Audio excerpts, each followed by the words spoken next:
To collect a sputum specimen, first provide privacy and identify the patient. Position him in a semi-Fowler's position. Then assess the patient's respiratory status and anxiety level.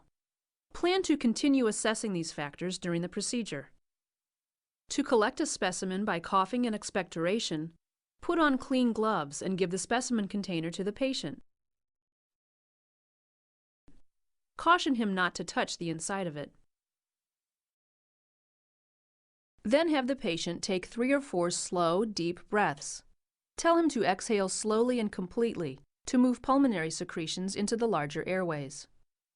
Make sure you are positioned to the side of the patient to avoid inadvertent aerosolization of sputum when the patient coughs.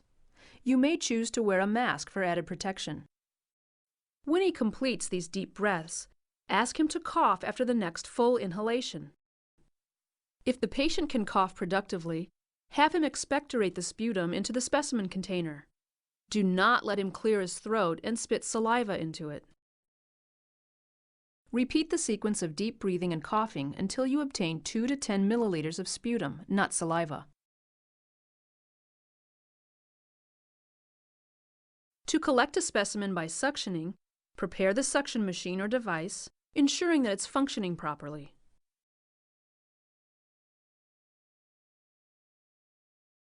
Then connect the suction tube to the adapter on the sputum trap. Pour a small amount of sterile saline into a sterile container. This saline will be used to rinse the suction catheter or push the sputum in the catheter into the sputum trap when the specimen obtained is a small amount. Then put on sterile gloves, keeping your dominant hand sterile for the procedure and your non-dominant hand clean. Connect the sterile suction catheter to the sputum trap. Remember to keep the trap upright to avoid inadvertent suctioning of the specimen out of the trap. If appropriate, pre-oxygenate the patient for 1 minute with 100% oxygen. Then lubricate the end of the suction catheter with sterile water.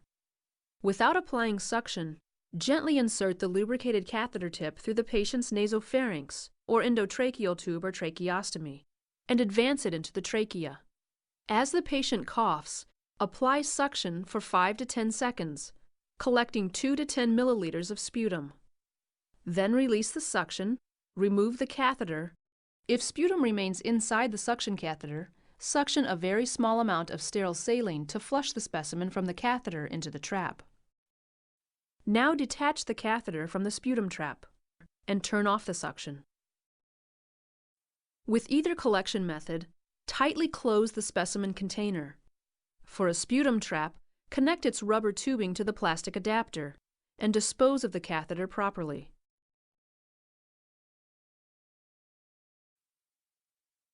Now note the sputum characteristics, including color, consistency, odor, volume, viscosity, and the presence of blood.